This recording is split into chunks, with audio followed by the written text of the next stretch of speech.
तमिलनाडु के मुख्यमंत्री MK. Stalin ने हाल ही में एक अनोखी अपील की है। सीएम स्टालिन का कहना है कि अधिक सांसदों की संख्या के लिए अधिक जनसंख्या जरूरी हो सकती है। ये बयान स्टालिन ने एक शादी समारोह में नवविवाहितों से किया। सीएम स्टालिन ने कहा कि अब उन्हें जल्दबाजी में बच्चों को जन्म न देने की सलाह नहीं दी जानी चाहिए, बल्कि उन्हें ये कहने की जरूरत है कि शादी के तुरंत बाद बच्चे पैदा करें। दरअसल तमिलनाडु के मुख्यमंत्री एम.के. स्टालिन ने सोमवार को युवाओं को शादी के तुरंत बाद बच्चे पैदा करने का समर्थन किया। उन्होंने कहा कि अधिक जनसंख्या अधिक सांसदों को पाने का मानदंड प्रतीक होती है। एक शादी समारोह को संबोधित करते हुए सीएम स्टालिन ने कहा कि सालों पहले नवविवाहितों को शादी के तुरंत बाद बच्चे पैदा न करने की सलाह दी जाती थी। हालांकि अब ये सलाह नहीं दी जानी चाहिए और इसकी कोई जरूरत भी नहीं है। सीएम स्टालिन ने कहा कि ऐसा इसलिए है क्योंकि अब ऐसी स्थिति पैदा हो गई है जिसके अनुसार केवल अधिक जनसंख्या ही अधिक सांसदों को सुनिश्चित करेगी, क्योंकि परिसीमन जनसंख्या के आधार पर होगा। उन्होंने कहा कि तमिलनाडु ने जनसंख्या नियंत्रण पर ध्यान दिया और सफल रहा, और यही आज राज्य की दुर्दशा का कारण है।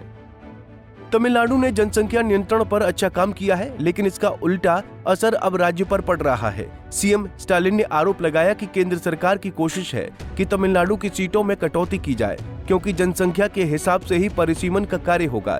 सीएम स्टालिन ने कहा कि केंद्र सरकार अपनी 3 भाषा नीति को लागू करने के लिए तमिलनाडु के अधिकारों को चोट पहुंचाती है।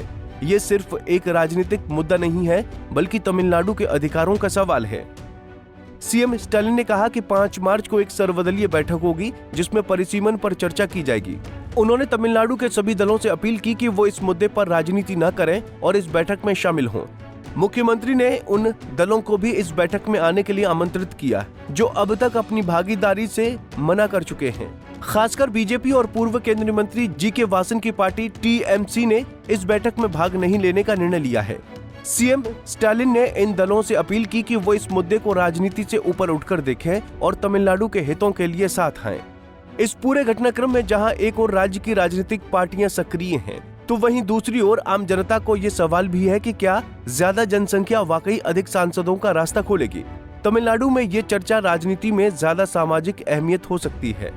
क्या राज्य के हितों को ध्यान में रखते हुए इस मुद्दे पर सही फैसला लिया जाएगा? ये सवाल फिलहाल सभी के मन में है। सीएम स्टालिन ने कहा कि ये मुद्दा सिर्फ डीएमके का नहीं, ये पूरे तमिलनाडु का मुद्दा है। हमें अपने अधिकारों की रक्षा करनी है और इस प्रक्रिया में सभी को साथ आना होगा। तमिलनाडु की राजनीति में इस तरह की बयानबाजी से साफ है कि राज्य की सीटों को लेकर जो चर्चाएं चल रही हैं, उनका असर राज्य की जनसंख्या नीति पर भी हो सकता है। क्या सीएम स्टालिन की अपील का असर पड़ेगा, ये देखना दिलचस्प होगा। फिलहाल तमिलनाडु की राजनीति गरमाई हुई है और सभी की नजरें 5 मार्च की सर्वदलीय बैठक पर हैं, जहां परिसीमन के मुद्दे पर अहम निर्णय लिया जाएगा। तमिलनाडु के राजनीतिक भविष्य पर इस घटनाक्रम का गहरा असर पड़ेगा और ये देखा जाएगा कि क्या राज्य के हितों की रक्षा के लिए एकजुटता बनी रहती है या फिर राजनीतिक स्वार्थ जीत जाता है। Bureau report, Punjab Kesari TV. हमसे जुड़े रहने के लिए हमारे YouTube चैनल को सब्सक्राइब करें और नई वीडियो की नोटिफिकेशन के लिए बेल आइकॉन को दबाएं।